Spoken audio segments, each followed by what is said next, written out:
श्रीमत् करुणासागर महाराज की जय।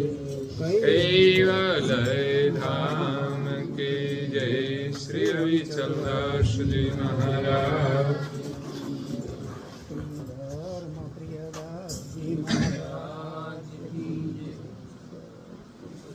सतकेवल साहेब, सतकेवल साहेब, सतकेवल साहेब। ऐतहि काज काजहि हाथ भक्ति बिनु बहुत समझ सकले ग्रहो भक्ति अनिन सरका। सुनो संत श्रुति साख्य विश्ववदित जश अनंत कोट भवरे गए अनिन भक्ति करे।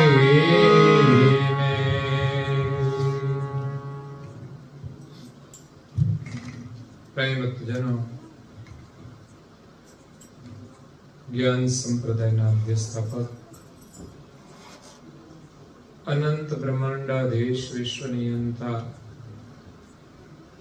સકરતા સત કૈવલના પરમ વિશેષ અંશ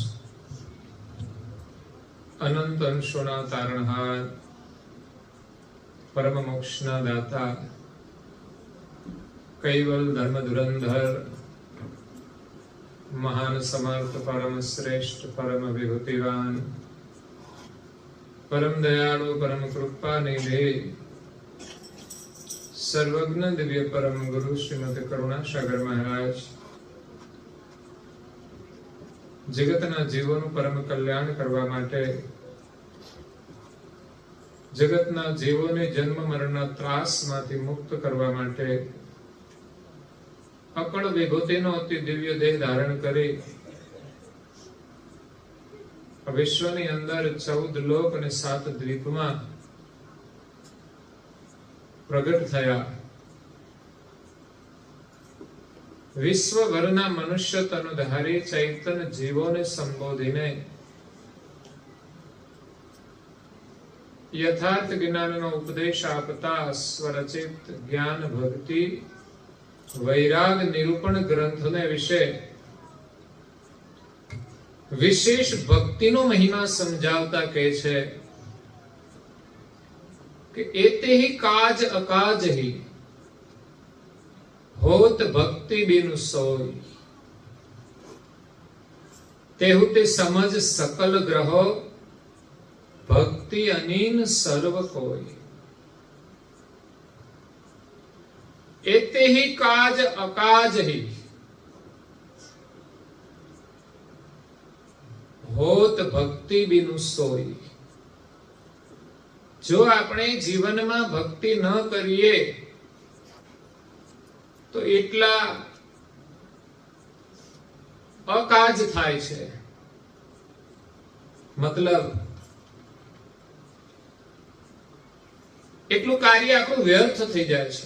કાર્ય તો કરીએ પણ કોઈ અર્થ નથી રહેતો। આપણને માનવ જીવન મળ્યું છે એને આપણે સાર્થક કરવાનું છે। જો ભક્તિ નહીં કરીએ તો આટલા બધા કાર્યો આપણા કરેલા નિષ્ફળ જશે।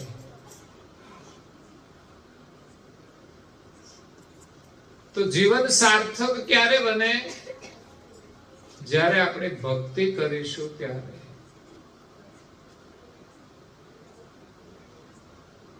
જો ભક્તિ નહીં કરીએ તો નિરર્થક થઈ જશે અને એમાંય જો માણસ ખોટું કરે તો અનર્થક બની જાય।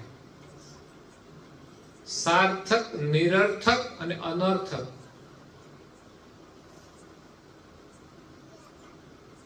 તો આપણને મળેલું જે માનવ જીવન છે એ ભક્તિ વિના નિરર્થક થઈ જાય છે, એનો કોઈ અર્થ રહેતો. મનુષ્ય જીવન મળ્યું પણ ભક્તિ ન કરી તો આ જીવનનું કોઈ મહત્વ નથી.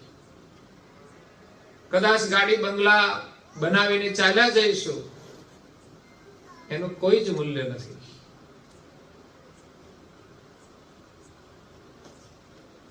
મનુષ્ય જીવન મળ્યું છે તો ઉત્તમમાં ઉત્તમ વિચાર વાણી સાથે આપણે વર્તન કરીએ, સેવા કરીએ, સ્મરણ કરીએ. નવરા બેઠા હોઈએ તો પણ એવા વિચારો કરીએ કે જેનાથી આપણને પ્રસન્નતા મળે, જેનાથી આપણામાં નિર્ભયતા આવે.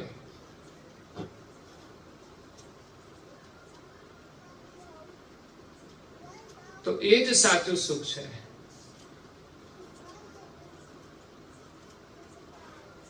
તો અહીંયા દિવ્ય પરમ ગુરુ કહે છે, એતે હી કાજ અકાજ હી હોત ભક્તિ બિનુ સોય. કેટલા કાર્યો નિરર્થક થશે. તો એક તો મળેલો જે માનવ દેહ છે એ વ્યર્થ વહી જાય છે. જેમ નદીમાં પાણી ચાલ્યું જતું, એનો કોઈ ઉપયોગ ના કરે તો ક્યાં જતું રહે? સમુદ્રમાં. એનો કોઈ અર્થ રહેતો. પણ એ જ પાણીનો ઉપયોગ કરવામાં આવે તો એ લાભ આપે છે. તો આપણને આ જીવ સમયરૂપી અવસર મળ્યો છે, સમયરૂપી પાણી છે, એનો ઉપયોગ નહીં કરીએ તો નિરર્થક થઈ જશે. હા, સામાન્ય ઉપયોગ આપણે કરીએ છીએ પરિવાર માટે, પોતાના માટે, પરંતુ આ મનુષ્ય જીવન કોઈ વિશેષ કાર્ય માટે મળેલું છે. ખાવા પીવાનું, હરવા ફરવાનું ને પરિવારનું પોષણ કરવાનું કાર્ય તો પ્રાણી, પશુ, પંખી બધા જ કરે છે, કઈ વિશેષ નથી. પ્રાણી, પશુ, પંખીને વધારે કોઈ જ્ઞાન નથી, સમજ નથી, છતાં પણ એ જીવ દશામાં રહીને પણ એનું પોષણ કરે છે. અને માણસ તો પ્રપંચ કરીને કરે છે, જૂઠું બોલીને કરે છે.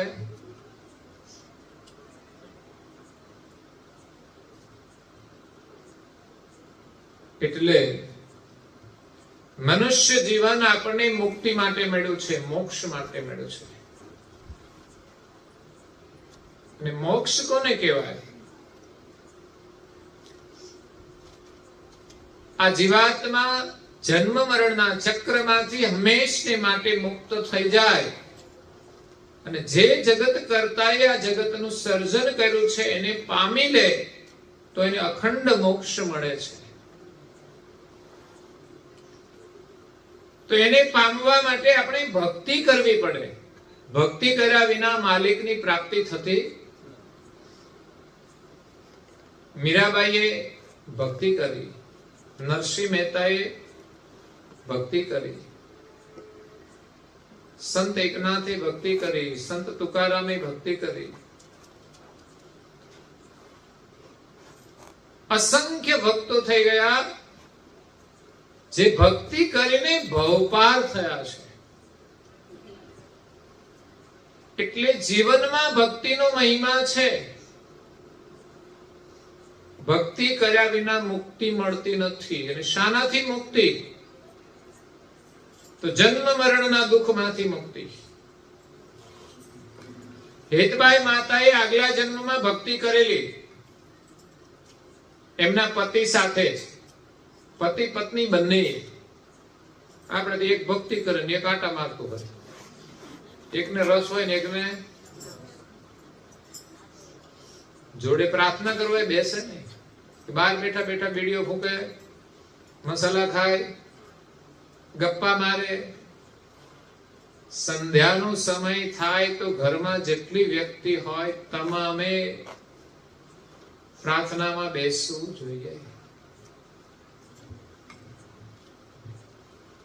પણ આપણે એવું કરતા નથી.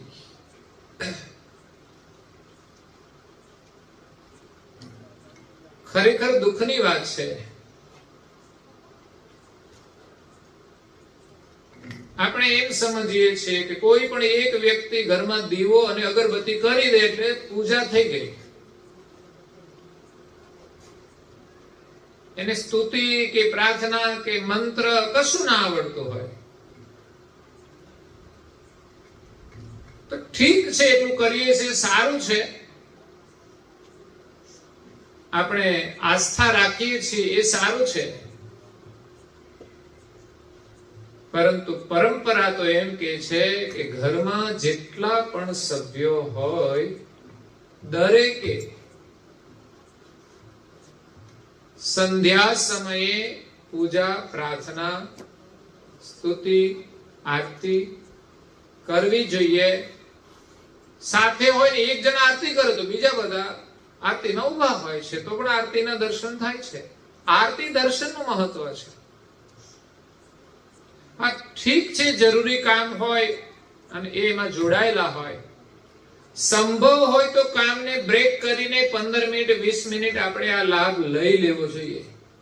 તો આપણા ઘરમાં એક સંસ્કારની ઉર્જા આવશે. આપણા ઘરમાં એ બાળકોને સંસ્કાર મળશે તો એ મોટા થઈને મહાન કાર્યો કરશે. સૌપ્રથમ તો ઘરમાં માતા પિતાનો આદર કરવાનું મહાન કાર્ય. આજે બાળક નાનો હોય ત્યારે તો પોતાની ઈચ્છા પ્રમાણે કરે, થોડું લાડ પ્યારમાં, પરંતુ મોટો થયા પછી પણ એ પોતાનું ધાર્યું કરતો થઈ જાય એટલે મનસ્વી થઈ જાય. આમ તો યુવાન થઈ જાય પછી સ્વતંત્રતા તો મળતી જ જાય છે. એનો મતલબ એવો નથી કે મનસ્વી થઈ જાય. મનસ્વીનો મતલબ માતા પિતાની આજ્ઞા વિરુદ્ધ કામ કરે. કરવા જેવું કરવામાં માતા પિતાનો કોઈ વિરોધ નથી હોતો, કોઈ પ્રતિબંધ નથી હોતો, પણ ન કરવા જેવા કાર્યો પણ માણસ મનસ્વી રીતે કરતો હોય છે. રાત્રે મોડા સુધી રખડતા હોય, રાત્રે મોડા આવે તો સ્વાભાવિક મા બાપ કહે બહુ મોડા સુધી રખડાય નહીં. મોડા સુધી ઘણા ઊંઘતા હોય ઘરમાં, 9 વાગે 10 વાગે, અને રવિવારે તો ખાસ. આજે તો ઊંઘવાનો દિવસ, રજાનો દિવસ હોય એટલે ઊંઘવાનો. આપણામાં એક સાંસ્કૃતિક જાગરણ હોવું જોઈએ કે આપણા ઘરમાં દરેક લોકો સવારમાં સૂર્યોદય પહેલા ઉઠીને નાહી લે. આ એક ભક્તિના પ્રાથમિક સંસ્કાર છે. એ નહીં કરીએ તો આપણે પ્રાર્થના ઉપાસના નહીં કરી શકીએ. કદાચ કોઈ મોડા ઉઠીને થોડું કરતા હોય તો સારું છે, પરંતુ આપણે પ્રાર્થના કરતા ઊંઘને વધારે પ્રેમ કરીએ છીએ, એમને વધારે મહત્વ આપીએ છીએ. રાત્રે મોડા સુધી અકારણ જાગવાનું અને સવારે મોડા સુધી ઊંઘવાનું, એ બંને ક્રિયાઓ ઉલટી છે. જો ખરેખર આપણે આ તરફ ધ્યાન આપીએ તો આપણી ઘણી સારી પ્રગતિ થાય. આપણે તો માત્ર એમ જ સમજીએ છીએ કામ કરો, પૈસા લાવો ને બધું ઘરમાં લાવો, એ જ વિકાસ છે. જે ખાવું હોય તે ખાવા, મોજ કરો. સાચી સુખી થવાની આપણે પરિભાષા સમજતા નથી. એક બાજુ સારા મકાનો બનાવ્યા છે ને એમાં આપણે બીડીઓના ધુમાડા કાઢીએ, કેવી રીતે સુખી થવાના? અગર તો સંધ્યાના સમયે આપણને પ્રાર્થનામાં રસ નથી, કોઈને આપણને તિલક કરવામાં આસ્થા નથી,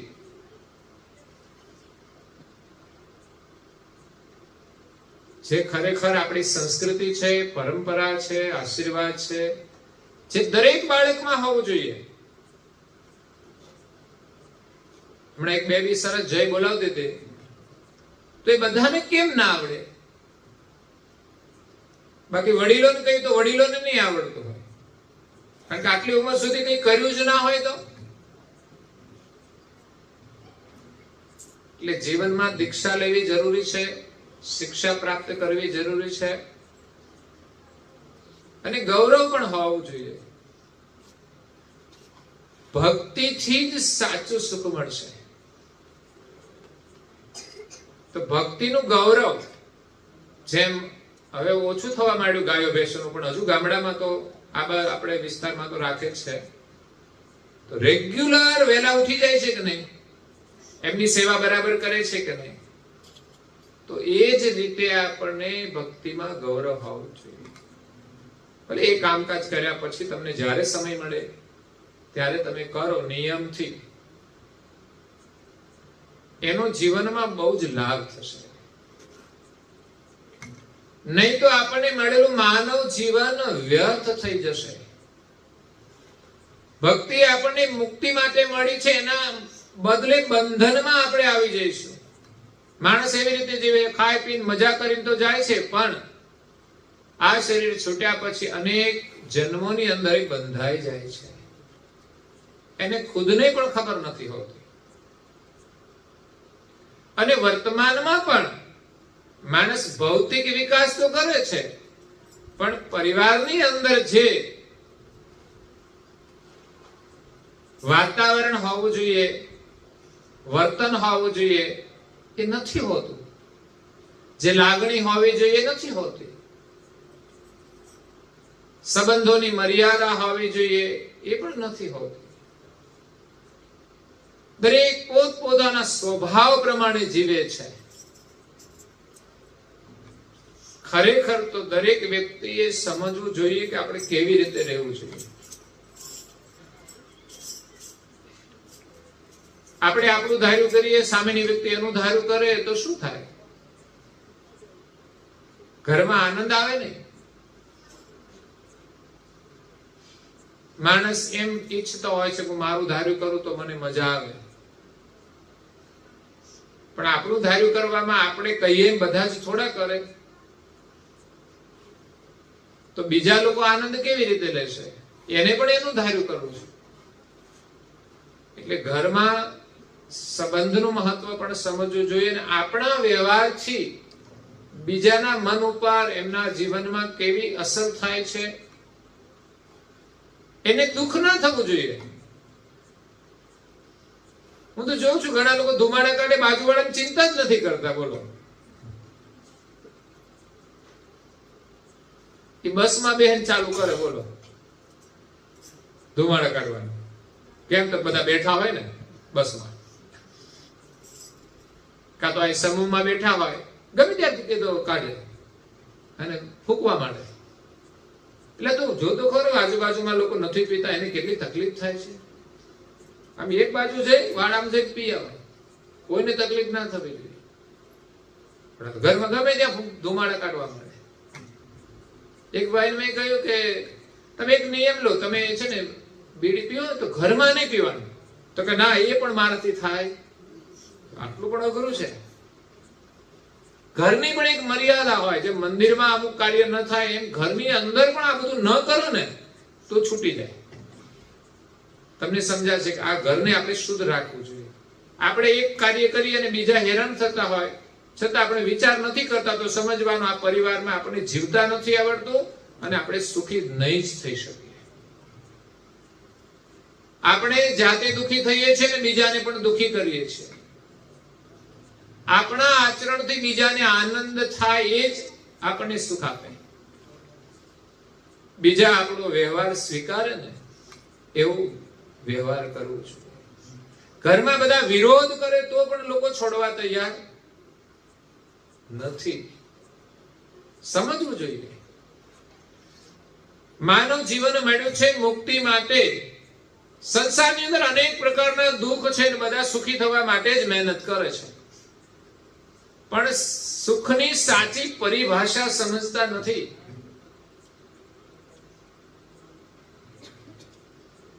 અને જ્યાં સુધી પરિભાષા ન સમજાય ત્યાં સુધી માણસ સુખી થવા પ્રયત્ન કરવા છતાંય દુખી થાય છે. આપણે એમ જ માનીએ છીએ કે બહારની વ્યવસ્થા થઈ જાય એટલે આપણે સુખી. એવું નથી. આપણી જેટલી જરૂરી વ્યવસ્થા છે એ આપણા માટે જરૂરી છે, તો આપણે દુખી નથી. પણ વધારાની વ્યવસ્થા આપણે ઊભી કરીએ અને બીજાને એમ લાગે કે તમારા ઘરમાં તો બહુ સગવડ છે એટલે સુખી માને છે, પણ હકીકતમાં તો જરૂર કરતા વધારાની જેટલી વસ્તુઓ હોય એ આપણા માટે ઉપાધિ રૂપ છે, ચિંતા રૂપ છે. તમારે જોઈએ એના કરતા ડબલ મકાન હોય તો એની સફાઈ તો કરવી પડે ને, જરૂરથી વધારાની વસ્તુઓ તમારે સાચવવી પડે, એને લાવવા માટે પણ ચિંતા કરવી પડે, લાવ્યા પછી એને સાચવવાની ચિંતા કરવી પડે, અને એમાંથી કઈ નુકસાન થઈ જાય તો પણ દુઃખ છે. એટલે સુખની પરિભાષા સમજવી પડશે.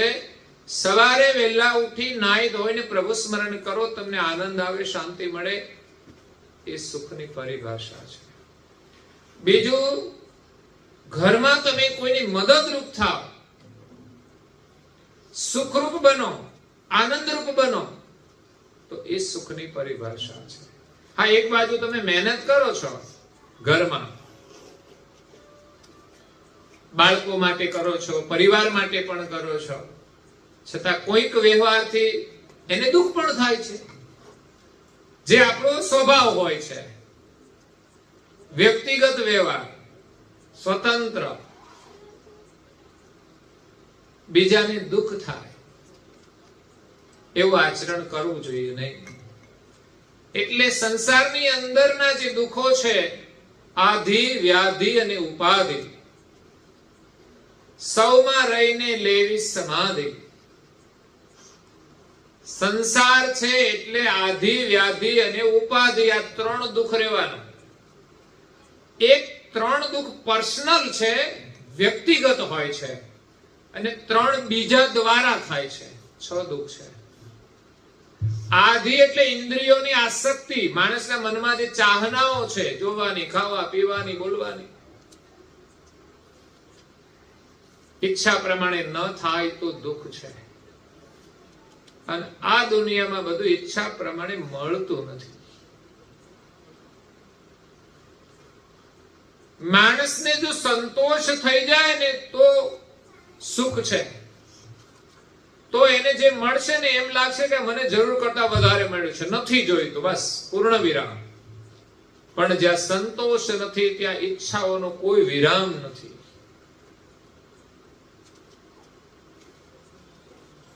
સંસાર સુખના માટે જ આપણે ભક્તિ પણ કરીએ છીએ.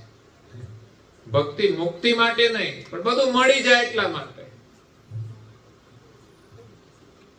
ભગવાનની પ્રાર્થના કરી કે ભગવાન 10માની પરીક્ષા છે, પાસ થઈ જાઓ.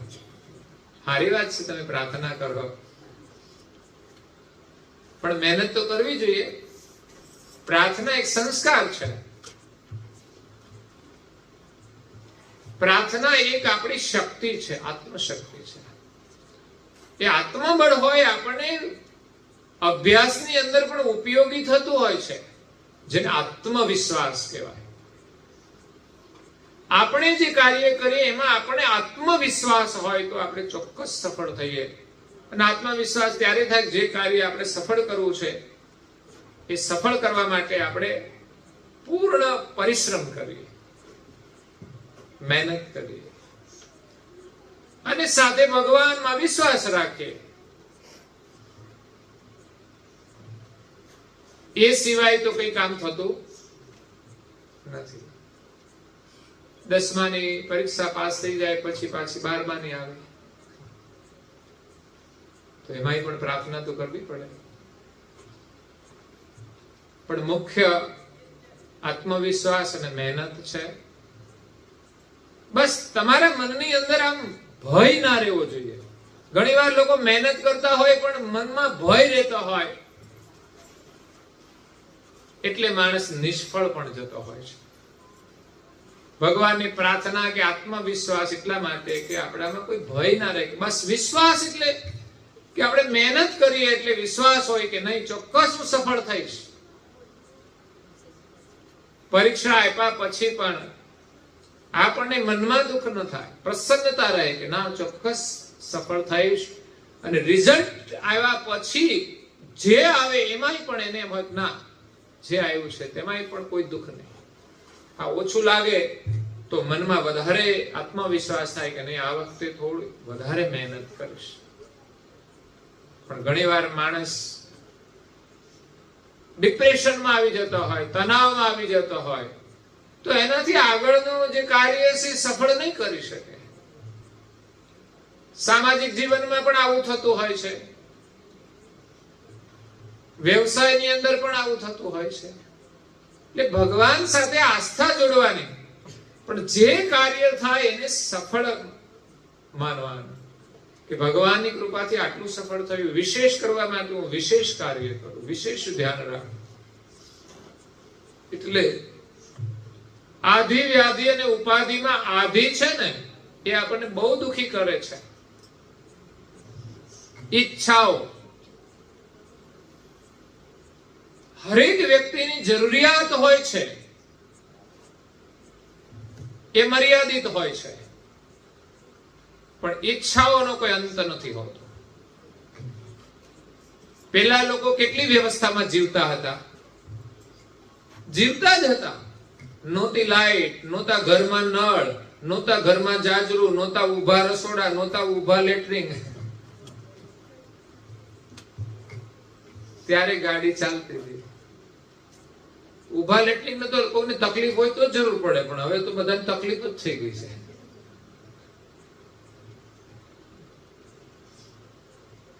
ઉભા રસોડા લોકો બનાવે, ઉભા રસોડા પછી નીચે બધું મૂકીને કામ કરે. બોલો, એવાય મેં જોયા. તો હું કામ બનાવવું જોઈએ? બધા બનાવતા, આપણે તો બનાવવું જ પડે. એટલે દેખા દેખી કામ થતું. પેલા આમાંનું કશું નહોતું તો પણ લોકો જીવી ગયા. એટલે સમય પ્રમાણે ઠીક છે, આપણે બધી વ્યવસ્થા કરીએ છીએ, પણ ન હોય તો પણ ચાલે ખરું. એટલે ઈચ્છાઓનો કોઈ અંત નથી. સમય પ્રમાણે વ્યવસ્થા કરીએ. અત્યારે ઝડપી સમય છે તો વાહનો જરૂરી છે, પેલા નહોતા છતાં ચાલતું હતું, પણ અત્યારે જરૂરી છે. પણ અનુકૂળતા હોય એ પ્રમાણે આપણને મળે. પરંતુ ઘણી વાર તો માણસની જરૂરિયાતના સાધનો હોય તો પણ સંતોષ હોતો. હું તો જરૂરિયાતની વ્યવસ્થા થઈ જાય પછી આપણું મન પ્રભુમાં લાગવું જોઈએ કે ભગવાનની કેટલી બધી કૃપા છે. પણ ના, માણસને તો આગળ ને આગળ જ જવું છે. ભણ્યા પછી કોલેજમાં એડમિશન લેવાનું હોય તો કોલેજ થઈ ગયા પછી કહે છે હવે નોકરી માટે માગણી હોય આપણી. નોકરી પછી મેરેજ આવે, પાછા મેરેજ પછી પણ ભાવિ પેઢી હોય. એટલે સંસારની એક વ્યવસ્થા છે, તો સમય પ્રમાણે થયા કરશે. પરંતુ ખાસ આપણે ભક્તિ કરવાની છે, કેવી રીતે આપણે જીવન જીવવું જોઈએ. આ બધું મળતું જાય છે પણ જીવન જીવતા નથી આવડતું તો માણસ દુખી જ છે. પૈસા કમાય છે, સંતોષ નથી તો દુખી છે. વસ્તુ લાવે છે પણ ઉપયોગ કરતા નથી આવડતું તો દુખી છે. આજે સંપત્તિનો દુરુપયોગ પણ થતો હોય છે. બહુ પૈસા મળે પછી તો લગ્ન આવે ત્યારે ઉડાડો, જેટલા હોય એટલો દેખાવ કરી દો. કમાયા છે તો શું કરવા? પણ સંપત્તિનો ઉત્તમ ઉપયોગ શું છે પણ વિચારવું જોઈએ. સમયનો ઉત્તમ ઉપયોગ શું છે એ પણ વિચારવું જોઈએ. આપણે બહુ નથી ચિંતા કરતા, નવરા બેઠા હોઈએ છીએ. સારું કામ કરવું હોય ત્યારે કે સમય નથી હોતો, અને નવરા બેઠા હોઈએ છીએ ત્યારે આપણને સારું કામ સૂઝતું નથી.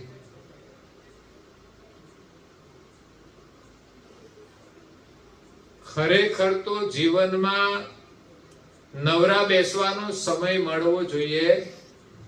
નિરંતર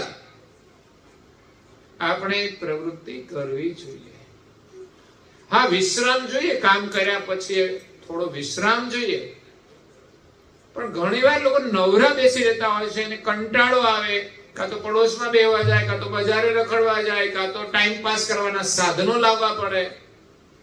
અને અત્યારે તો મોટામાં મોટું સાધન છે આપણી પાસે, દરેકના પાસે પર્સનલ. મોબાઈલ. એટલે હવે કોઈને ક્યાંય જવું ના પડે, જ્યાં ઘરમાં બેઠા બેઠા ટાઈમ કાઢે છે. ઠીક છે,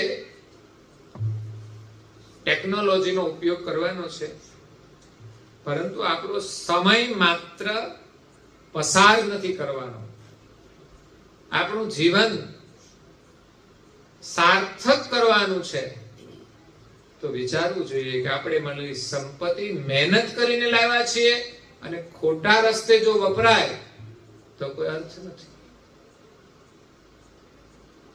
આપણી જરૂરિયાત સિવાય અન્યની પણ જરૂરિયાત હોય એમાં આપણે સહભાગી બનીએ તો એ સંપત્તિનો શ્રેષ્ઠ ઉપયોગ છે.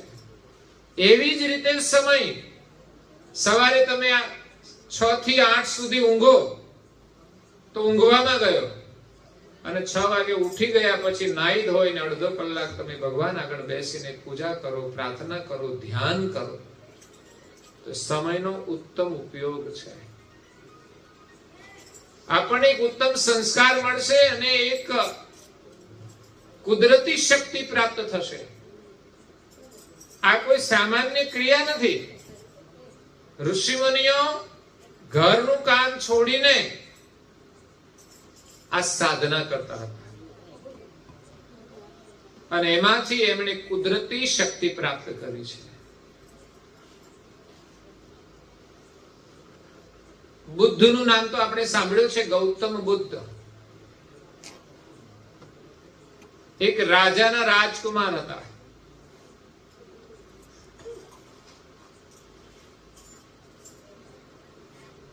પરંતુ એના મનની અંદર રાજા બનવાની કોઈ ઈચ્છા જ નહોતી.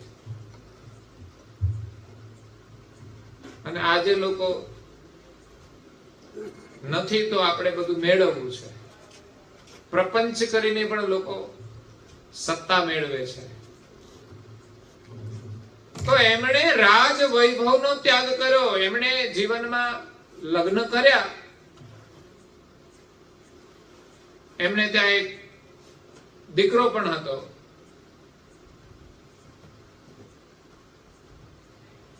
સુંદર પત્ની હતી, જીવન સાથી હતી. એવું નહીં ઘરમાં ઝઘડો થતો હતો. એમની સાથે ખૂબ પ્રેમ હતો.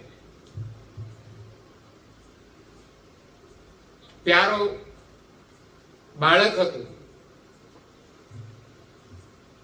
છતાં પણ એ પારિવારિક સુખ, રાજ સુખ છોડી અને જંગલમાં જાય છે. શા માટે?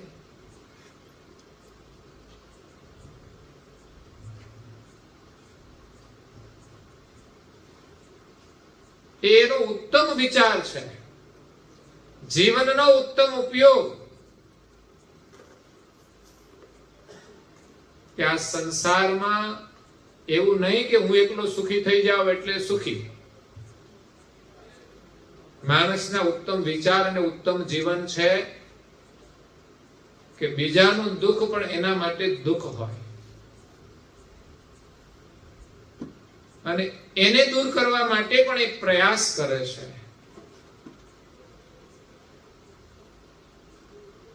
એમણે નગરની અંદર પોતાના ભવનની અંદર ક્યારેય દુઃખ જોયેલું નહીં. પરંતુ જ્યારે એકવાર એમને એમ હતું કે ભાઈ મારે આ રાજ છોડીને યોગી બની જવું છે. અને જ્યારે જન્મ થયો ત્યારે એક ભવિષ્યવાણી કોઈ મહાત્માએ કરી હતી કે આ તારો દીકરો છે ને એ કાં તો રાજા થશે અને કાં તો યોગી થશે.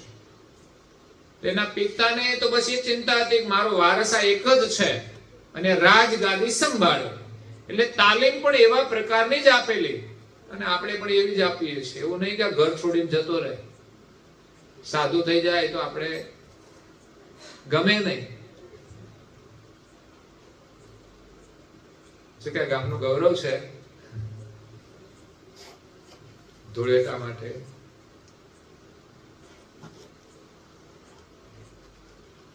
કે એક વ્યક્તિ સાધુ બની જાય અને સમાજ માટે કંઈ કાર્ય કરે, એ ગામનું ગૌરવ છે, પરિવારનું પણ એક ગૌરવ છે. ઉત્તમ જીવન છે, એનું જીવન પણ સફળ થાય અને અનેક લોકોને ઉત્તમ જીવન જીવવાની પ્રેરણા આપે છે. ગૌરવની વાત છે.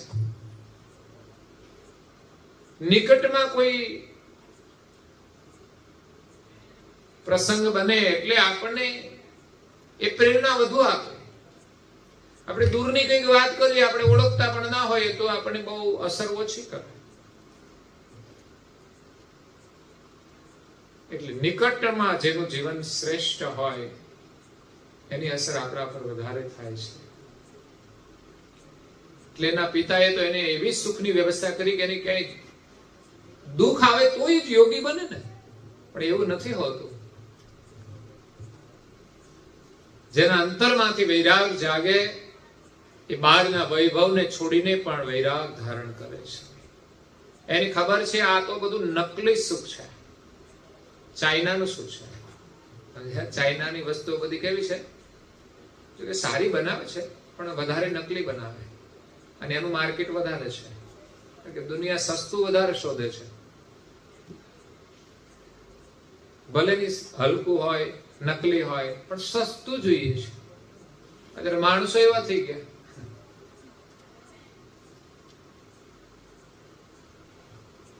એટલે બહારનું સુખ એ વાસ્તવિક નથી. ઠીક વ્યવસ્થાના રૂપમાં હોય તો, પણ એને આપણે સુખ માની લઈએ ને, એ બહુ મોટી ભ્રાંતિ છે. અને એ એવી ભ્રાંતિ છે કે આપણે સત્ય સુખ તરફ જવા નથી દેતી.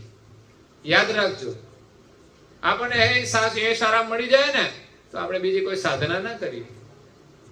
પણ જે જાગી જાય છે ને, જેને કોઈ ભ્રાંતિ નથી હોતી, જે જાગી જાય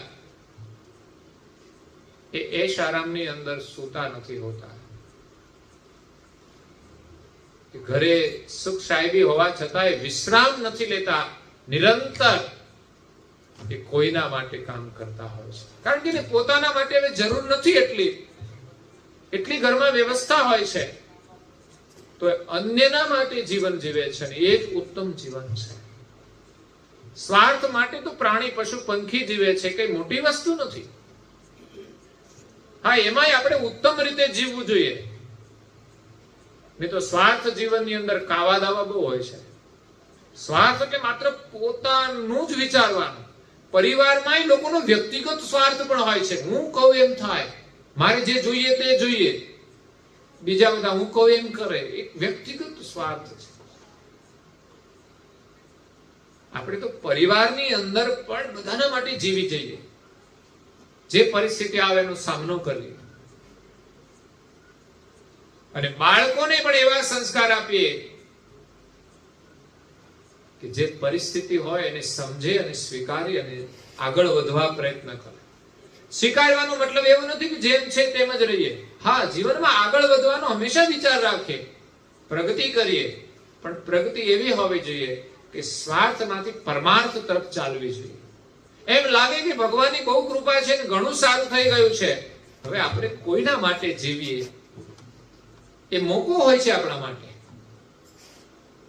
એક પરિવારમાં પણ આપણે કામકાજ કરવામાં એકબીજાની મદદરૂપ થઈએ, એવી રીતે આપણે એકબીજાના સહભાગી બનીને જીવવું જોઈએ. એટલે ગૌતમ બુદ્ધ વૈભવનું ત્યાગ કરીને જાય છે સત્ય સુખની પ્રાપ્તિ માટે. એટલે આપણને આશ્ચર્ય થાય, એના જીવન ઉપરથી આપણામાં પણ પ્રેરણા મળે, પ્રભાવ થાય કે ખરેખર આ વૈભવ છોડીને એ ગયા, એનાથી પણ કોઈ શ્રેષ્ઠ સુખ છે. અને એને લઈ જનાર એ જ્યારે નગર યાત્રા કરવા નીકળે છે,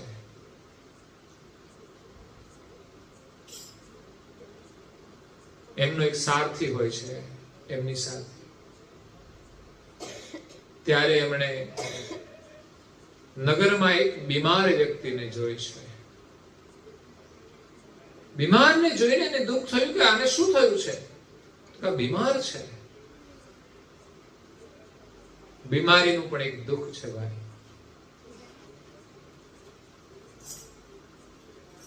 આપણે સંપૂર્ણ સ્વસ્થ કેવી રીતે જીવી શકીએ એ પણ સમજવું જોઈશે. ને તો બહારની વ્યવસ્થા તો ઘણી બધી કરી, પણ પછી આ શરીર બીમાર પડી જશે તો બહારના સાધનો તો કોઈ કામ નહીં લાગે. સારામાં સારો ને મોંઘામાં મોંઘો બેડ હશે તોય આપણને ગમશે. 24 કલાક શું કોને ગમે? અકળામણ થાય. તો બીમારીઓ એવી ભયંકર છે, ક્યારે આવે શું ખબર. આપણું બધું જ સુખ છીનવાઈ જશે. આ શરીર કાયમને માટે યુવાન પણ નથી રહેવાનું, કાયમને માટે સ્વસ્થ પણ નથી રહેવાનું. અને કળિયુગમાં તો કેટલી બધી બીમારીઓ આવી છે. બીમારીઓને ચેક કરવાના ટેસ્ટ પણ કેટલી જાતના આવ્યા છે. આ ટેસ્ટ કરો, ઓલું ટેસ્ટ કરો, આ કરો, તે કરો.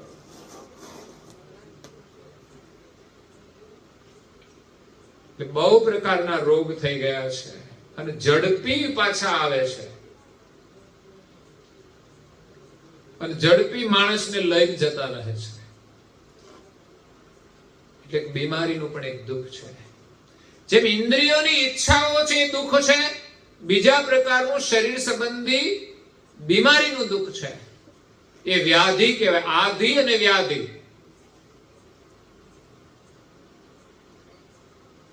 તો એમાંથી આપણે કાયમને માટે ક્યારે છૂટીએ? જ્યારે જીવન જીવતા આવડે ત્યારે. શરીરમાં ક્યાંય પણ રોગ ન રહે. મહાન તપસ્વી રઘુરામ મહારાજ થઈ ગયા. નામ સાંભળ્યું છે ને? પરમ ગુરુ કરુણાસાગરના શિષ્ય. 5 મુદ્રાઓ જેને સિદ્ધ કરી, જેમની જન્મભૂમિ બાલાસિનોર પાસે ખડગોદરા છે, જેમણે કેદારેશ્વર મહાદેવ ધોળી ડુંગરી પાસે એક મુદ્રા સિદ્ધ કરી, બીજી હઠીપુરામાં એ પણ ધોળી ડુંગરી પાસે સિદ્ધ કરી, ત્રીજી એક નારદીપુર ગામે ઉત્તર ગુજરાતમાં સિદ્ધ કરી, અને છેલ્લી 2 મુદ્રાઓ ઉમરા ગામે સિદ્ધ કરી. એ એવું યોગમય જીવન જીવતા હતા, તપમય જીવન જીવતા હતા, સંયમમય જીવન જીવતા હતા કે એના નખમાંય રોગ નહોતો. અત્યારે તો વાળમાંય રોગ આવે છે. કાળા છે તો ધોળા થઈ જાય, કાં તો ખરી જાય. ચિંતા ઓછી છે આપણને. દુઃખનો કોઈ પાર જ નથી. બોલો, બધું સારું છે પણ વાળની તકલીફ થઈ ગઈ છે. શું કરું? ટેન્શન છે. જતા રહેશે તો શું કરશું? જતા રહે તો જતા રહે, એમાં હું ચિંતા? ઓછી ચિંતા એને સાચવવાની, એને ધોવાની. જે થવાનું હોય તે થાય, એમાં શું? એટલે વ્યર્થની ચિંતાઓ કરીએ છીએ. બીમારીનું દુઃખ ક્યારે આપણે એમાંથી હંમેશના માટે છૂટીશું? એવી રીતે સંયમમય જીવન જીવીએ તો જ એમાંથી છૂટી શકાય છે. તો ભક્તિ કરીશું તો આપણે રોગોમાંથી પણ મુક્ત થઈશું, અને ઇન્દ્રિયોની ઈચ્છાઓ છે ને એ પણ સીમિત બની જશે. તો આપણે હંમેશા પ્રસન્ન રહીશું. ઘરમાં લડાઈ ને ઝઘડા છે શાના? બસ ઈચ્છાઓના જ. બસ હું કહું એમ થાય, મારી ઈચ્છા પ્રમાણે. પતિ એમ કે હું કહું એમ થાય, પત્ની કે હું કહું એમ થાય.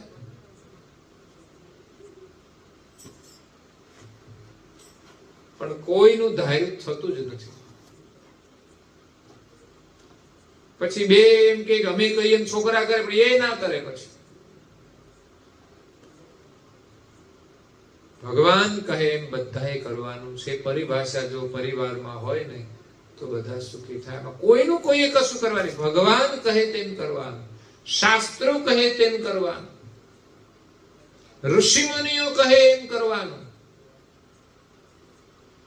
એમણે પોતાની ઈચ્છાઓ છોડીને જે ગુરુજનોનું જ્ઞાન હતું એ પ્રમાણે જીવ્યા છે. સંસારમાં રહેવા છતાંય ગુરુ મહારાજની આજ્ઞા પ્રમાણે નિયમમાં રહેવાનું. લડાઈ ઝઘડાની તો વાત જ નહીં, એવું જીવન હતું. દરેક પોતપોતાના કર્તવ્યનું નિષ્ઠાથી પાલન કરે. તો ઘરમાં ક્યાંય ઝઘડો નથી, ક્યાંય દુઃખ નથી. પણ આપણે તો વ્યવસ્થાની વચ્ચે પણ દુઃખી છીએ. આપણા ઘરમાં હવે વેવાઈ સાથે વાંધો પડે તોય તકલીફ. આમાં ક્યાં વાંધો પડે શું ખબર? માનો 5 સભ્યોને આપણે સાચવી લઈએ, પણ હગામાં તકલીફ થાય તોય તકલીફ. લોકો ભેગા થાય ને એકાબીજા વાતો કરે, એમાંથી તકલીફ ઊભી થઈ જાય. ફલાણી આમ કહેતી કે ફલાણા આમ કહેતો હતો, એમાંથી ડખો થઈ જાય. દુઃખનો કોઈ પહાર જ નથી. માણસ નવરા બેઠા બેઠા દુઃખ બનાવે. બોલો, સુખી હોય માણસ દુઃખી થઈ જાય. બિલકુલ નવરા બેઠા બેઠા કામ વગરના. અને સુખ એ સારી પ્રવૃત્તિ છે, હંમેશા કરતા રહો. તો બુદ્ધે એક બીમારના દર્શન કર્યા, એક વૃદ્ધના દર્શન કર્યા. એને થયું કે આ માણસ કેવું છે? તો કે આ વૃદ્ધ છે. જીવનમાં વૃદ્ધાવસ્થાનું પણ એક દુઃખ છે, અને દરેકના જીવનમાં આવે છે. કોઈ ભાગશાળી હોય તો ના આવે, વહેલા જતા રહેતો. પણ એ પણ દુર્ભાગ્ય છે. માણસ અધૂરી જિંદગી છોડીને ચાલ્યો જાય, એ જીવનનો પૂરો લાભ નથી લઈ શકતો. એટલે એમણે એક બીમારને જોયો, એક વૃદ્ધને જોયો.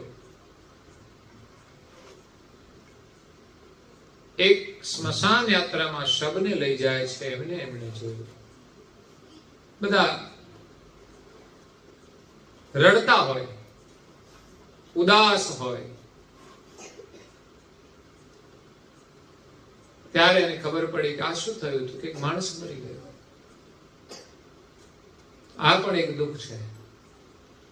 આપણે કોઈ એની તૈયારી કરતા જ નથી કે બીમાર પડી જઈએ, ના પડીએ એનું શું? તો કે એ તો ખાધા કરો ને પીધા કરો, જે થવું એ. ચિંતા જ નથી. વૃદ્ધ થઈ જઈશું તો વૃદ્ધાવસ્થામાં આપણે સ્વસ્થ રહે એના માટે વિચારીએ. અગર તો વૃદ્ધાવસ્થામાં આપણે શાંતિથી જીવીએ, વૃદ્ધાવસ્થામાં કઈ કામ ના હોય તો ભગવાનનું ભજન થાય, એવું કઈ આપણે તૈયારી કરતા.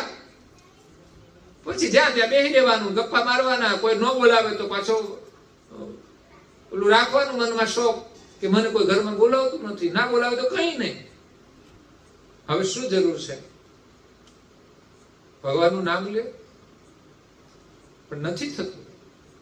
આપણે કોઈ તૈયારી જ નથી કરી યુવાનીની અંદર કે વૃદ્ધાવસ્થામાં શું કરીશું.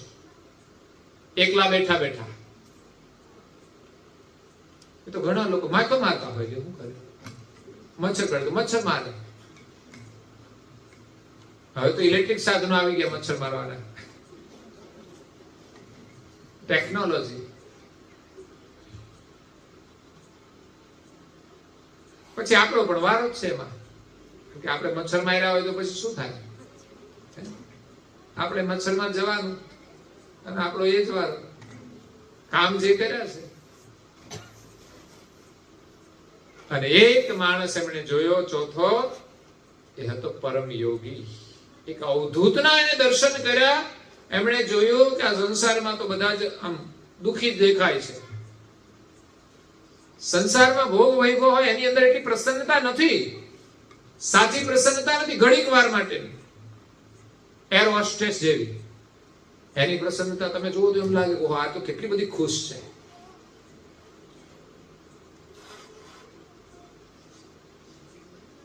પણ એ તો એને એક વ્યવહાર કરવાનો છે, ખુશ રહે, હાય હાય કરીને. બાકી તમારા ઘરે ના આવે કઈ એમ લાગે કે આ તો કેટલી બધી ખુશ છે. પણ એ ઘણીક વાર માટેનું સ્માઇલ હોય છે. એના જીવનમાં સમસ્યા હોય છે. નહીં તો આટલા બધા ખુશ જેને જોઈએ ને એમ લાગે કે આના જીવનમાં તો કઈ દુઃખ જ નહીં હોય. પણ એનો ઇતિહાસ જોઈએ તો એ દુઃખી હોય. ઘરે જાય તો એને સમસ્યા હોય. ડ્યુટી હોય ત્યારે બરાબર નિભાવે, બીજાને ખબર ન પડવા દે કે દુઃખી છે. એમ સંસારથી જે સુખ મળે છે ને એ થોડા સમય માટેનું હોય છે, કાલ્પનિક હોય છે, વાસ્તવિક નથી. યોગીના જીવનમાં એના ચહેરા ઉપર જે ખુશી હોય છે ને એ એ સાચી ખુશી છે. એને બહારનો તાપ પણ દુખી ન કરી શકે, એને બહારની ઠંડી પણ દુખી ન કરી શકે, એને વિરોધીઓનો વિરોધ પણ દુખી ન કરી શકે, એને કોઈ ભૂખ પણ દુખી ન કરી શકે. એ યોગીનું સુખ છે. ત્યારે એને એમ થયું કે આ સાચું સુખ છે, મારે એની શોધ કરવી છે. નહીં તો કે હું તો રાજા બની જાઉં ને સુખી થઈ જાઓ, એવું નથી. એ તો પ્રારબ્ધમાં હતું છતાં પણ છોડી દીધું. પણ સત્યની શોધ કરવાની સાચું સુખ ક્યાં છે? પરમ ગુરુ કહે છે ભક્તિમાં સાચું સુખ છે. ભક્તિ કર્યા વિના મનુષ્ય જીવન વ્યર્થ જશે. અને જે દુઃખોમાંથી મુક્ત થવા માટે મળ્યું છે, આધિ વ્યાધિ અને ઉપાધિ, આધિ ઇન્દ્રિયોની ઈચ્છાને સીમિત કરો. ન મળે તો ચલાવી લે, વસ્તુ જુદી છે, પણ મળે તો પણ એના ઉપર સંયમ હોય. ન મળે તો ચલાવવાનું છે. તો નહોતું મળ્યું ત્યારે જેમ જીવતા હતા, તો મળ્યા પછી પણ કેમ ન જીવી શકીએ? છતાંય વાપરીએ, પણ આવેશમાં આવીને શા માટે? દેખાવ માટે શા માટે? લોકોને પૈસા કમાઈ જાય એટલે પછી પ્રસંગ આવે એટલે બધા ઉડાડી જ નાખવાના, દેખાવ કરવાના. કોઈ પણ વસ્તુ દેખાવ માટે નહીં. શરીર છે તો પણ દેખાવ માટે નહીં, મકાન છે તો દેખાવ માટે નહીં, પ્રસંગ દેખાવ માટે નહીં. હા, સામાજિક પરંપરા અનુસાર, રીત રિવાજ અનુસાર કરી દો. શરીરને પણ શુદ્ધ રાખો, બીજાને સારા દેખાડવા માટે નહીં, કોઈના ઉપર પ્રભાવ પાડવા માટે નહીં, કોઈને આકર્ષિત કરવા માટે નહીં. એ પ્રક્રિયા માણસને દુખી કરનારી છે, બંધનમાં ફસાવનારી છે. દેખાવ કરવાની પ્રક્રિયા ફસાવનારી છે. કારણ કે દેખાવ કરવામાં તો માણસ કેટલો દુખી થઈ જાય છે. એમ જ કઈ દેખાવ થતો નથી. દેખાવ માટે તો એનું જીવન પૂરું થઈ જાય છે, પણ છતાંય સારો દેખાવ કરી જ નથી શકતો, સારું જીવન જીવી નથી શકતો.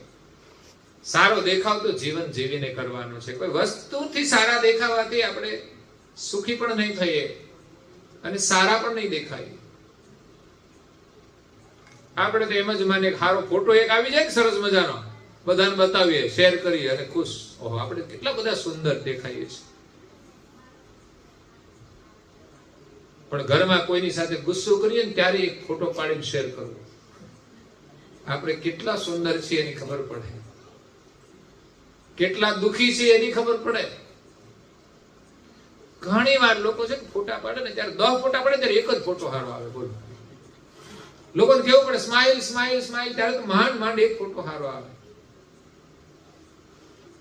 બાકી બધા રિજેક્ટ કરવા પડે. આપણી વાસ્તવિક સ્થિતિ એવી જ હોય છે. જે નકલી ફોટા આવ્યા ને બધા સારા નથી દેખાતા ને એવું જ હોય છે. અને ઘણી વ્યક્તિ એટલી બધી ખુશ હોય ને, એને ગમે ત્યારે ફોટો પાડી લે ને સારો જ આવે. બોલો, ગમે તે રીતે ફોટો પાડી લે સારો આવે. એ કુદરતી સુંદરતા છે. બાકી કરવા જઈએ ને દેખાવ તો સારું નથી રહેતું. કુદરતી ભગવાને જે સુંદરતા આપી છે એનો ફોટો તમે મેકઅપ વગર પાડશો તો સારો જ આવશે. અને જેનો શેપ જ સારો નથી અને તમે મેકઅપ કરો તો શું કામનો? મોડલ જ ઠીક નથી દેખાતું તો. એટલે સારું દેખાવા લોકો વધારે પ્રયાસ કરે છે, પણ એમાંથી સુખ નહીં મળે. આપણી ભ્રાંતિ દૂર થઈ જાય, મહાપુરુષોના જીવનમાંથી પ્રેરણા લઈ આપણે સારું જીવન જીવવા પ્રયાસ કરીએ. તો આધિ વ્યાધિ અને ત્રીજી છે ઉપાધિ. એ કઈ છે તો ભૂખ અને પ્યાસ. બપોર થાય તો ઉપાધિ, તરસ લાગે તો ઉપાધિ. જિંદગી ભર બધાને આ ચિંતા રહેતી હોય છે. કોઈ સાધુ હોય તો પણ બપોર થાય તો ખાવાનું તૈયાર મળે તો વાંધો નહીં, પણ બનાવવાનું થાય તકલીફ છે. અને ક્યાંક ગમે છે, ક્યાંક નથી ગમતું ખાવા પીવાનું. એ સમસ્યા છે. ઘરમાં આ બોલો સમસ્યા છે. આવું છે તેવું છે, એમાંય લડાઈ ઝઘડા ચાલે છે. બેન કંટાળીને કે તો જાતે બનાવી લ્યો, તો ભાઈ વળી અકળાય છે, તમને શું કામ લાવ્યા છે? દર્શન કરવા નથી લાવ્યા. તો પછી જે બનાવીએ તે જમી લો. પણ ઝઘડો કરવાથી જે સારું બનતું હોય ને એ સારું ના બને. પ્રેમ વગર સારી વસ્તુ ના બને. એના અંતરમાં આમ દુઃખ થાય, પ્રેમ જાગે તો એ સારું બનાવીને તમને ખવડાવે. અને ખરેખર તો ભોજનમાં સ્વાદ, ઠીક છે જેને જેવું બનાવતા આવડતું એવું બનાવે, પણ સાચો સ્વાદ તો જે બનાવવાનો પ્રેમ છે ને એમાં હોય છે. એને મહેનત કરી, એમને તમારા માટે ભાવનાથી બનાવ્યું છે, એનું મૂલ્ય કરો તો સ્વાદ આવે. અને બીજું ભૂખ હોય ને તો સ્વાદ આવે, નહીં તો ભૂખ્યા ના હોય ને તોય સ્વાદ ના આવે. એટલે દરેક વ્યક્તિના કાર્યનું મૂલ્ય કરવું જોઈએ.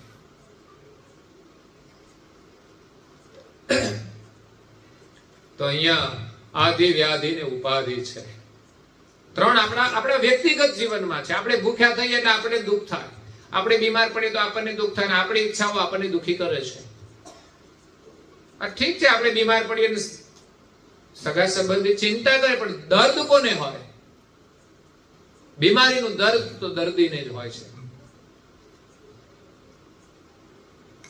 દિલના દર્દ તો દર્દી દિલ જાણે, વૈદોને નથી સમજાતું, એ નથી રહેવાતું, હવે નથી રહેવાતું.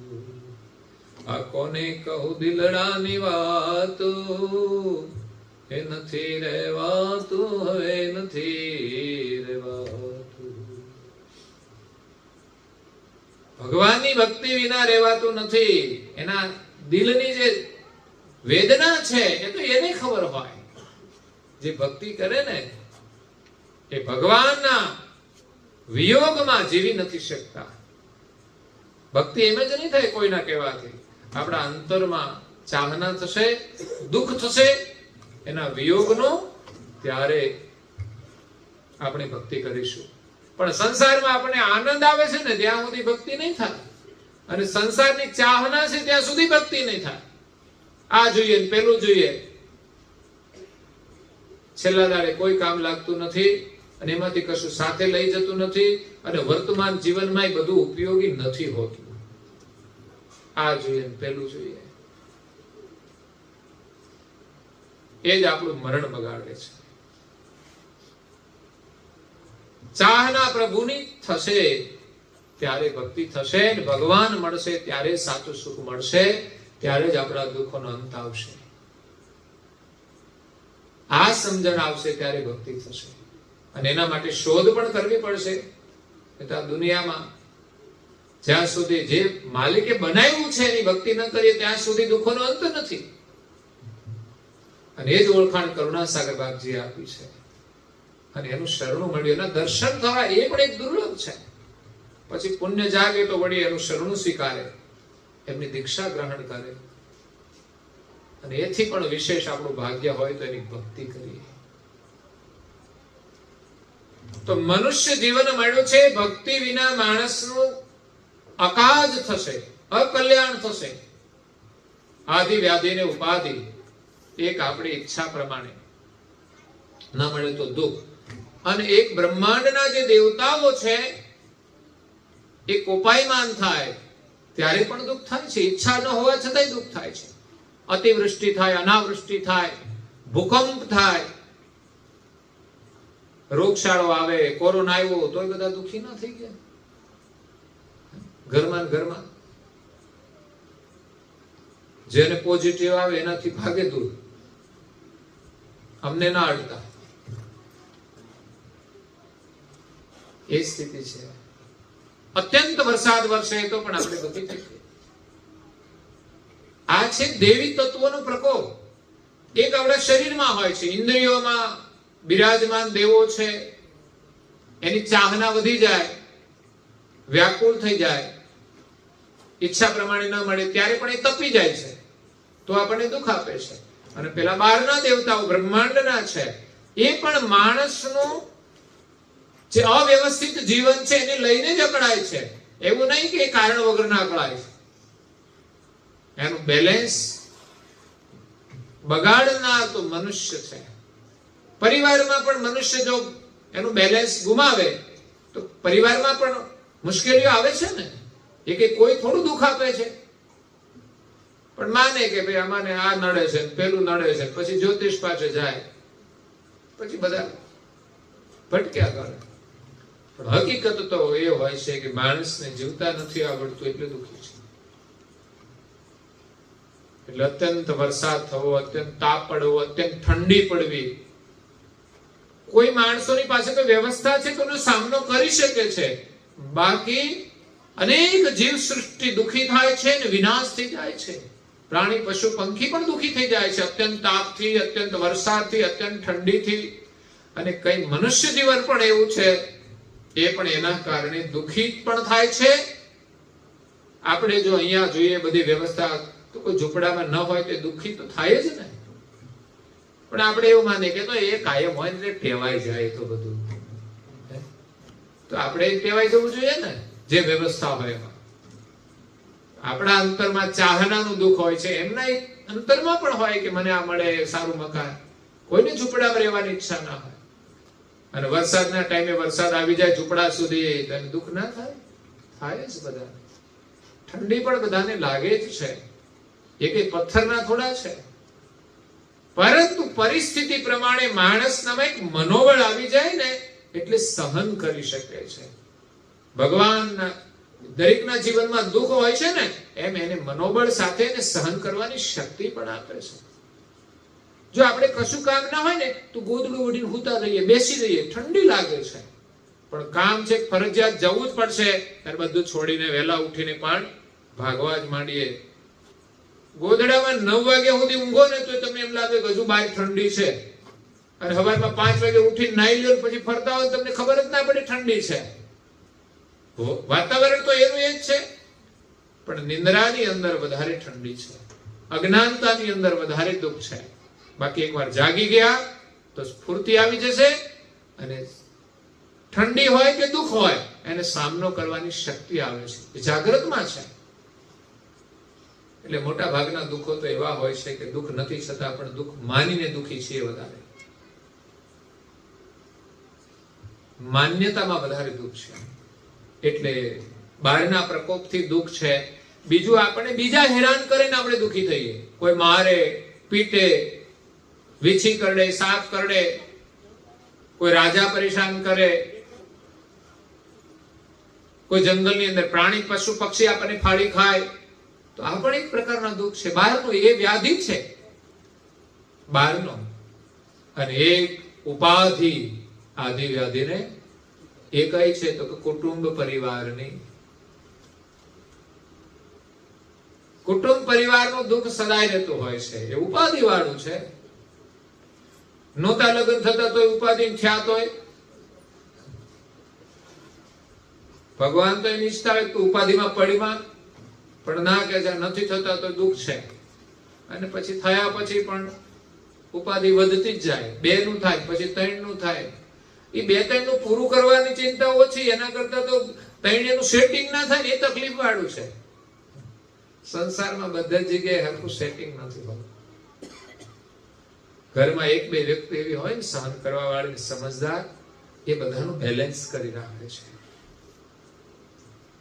એટલે એવી સમજણ મહત્વની છે. તો આપણને મનુષ્ય જીવન દુઃખમાંથી મુક્ત થવા માટે મળ્યું છે, અને આપણે ભક્તિ નહીં કરીએ ત્યાં સુધી આ દુઃખોમાંથી મુક્તિ મળશે નહીં. એટલે મોક્ષ ન પ્રાપ્ત કરીએ તો આપણને મળેલો માનવ દેહ વ્યર્થ જાય છે. એટલે ભક્તિ વિના આપણું મનુષ્ય જીવન નકામું છે. એતેહિ કાચ અકાચ ભક્તિ વિનું સોય. ભક્તિ વિનાના આટલા અકાર્ય થશે. એક તો માનવ જીવન નિષ્ફળ જશે. બીજું, જે મા બાપે જન્મ આપ્યો એ જન્મ આપવાનું પણ એનું કાર્ય નિષ્ફળ જશે. માતા પિતાએ જન્મ આપ્યો છે કે એને જે જીવન મળ્યું છે એ સાર્થક બને. પરંતુ માણસ ભક્તિ ન કરે તો એ મા બાપને પણ સુખી નથી કરી શકતો, તો એને પણ એ દુઃખ આપે છે. અગર તો જન્મ આપવામાં પણ માતા પિતાને દુઃખ છે, એને મોટો કરવામાં દુઃખ છે, એ મોટો થઈને ભક્તિ ન કરે તો મા બાપે એના માટે જે દુઃખ સહન કર્યું એને દુઃખ જ આપ્યું છે ને. એટલે આપણું જીવન સફળ ત્યારે છે કે આપણે ભગવાનની ભક્તિ કરીએ. અને ત્રીજું, આપણે ભક્તિ ન કરીએ તો એક મોટું અકાજ થાય છે. એક માનું જીવન નિષ્ફળ ગયું, એક માતા પિતાને આપણે દુઃખરૂપ બન્યા, અને ત્રીજું છે આ પૃથ્વી પર જન્મ લઈ અને પૃથ્વીને પણ બોજારૂપ થાય.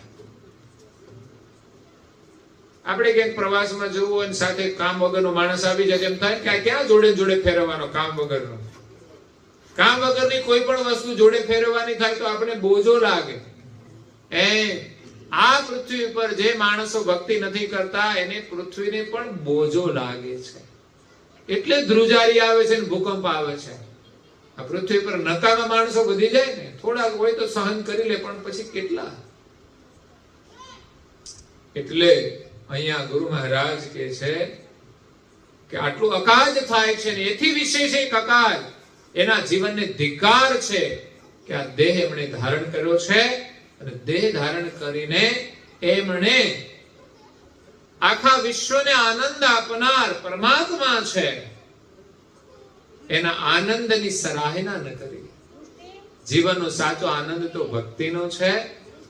જે માણસ ભક્તિ ન કરે ભગવાનની ક્યારેય સરાહના નથી કરી શકતો. સચ્ચિદાનંદ આનંદ એની સરાહના ન કરી. જીવનમાં સાચો જે આનંદ છે ને સેવાનો છે, સ્મરણનો છે, ભક્તિનો છે, એ આનંદ એ લઈ ન શક્યો, એની સરાહના પણ એ ન કરી. અને માણસ નિંદા કરતો હોય છે. જે ભક્તો ભક્તિ કરતા હોય, સારું કામ કરતા હોય, એમની પણ લોકો નિંદા કરનારા હોય છે. એવા મનુષ્યને ધિક્કાર છે.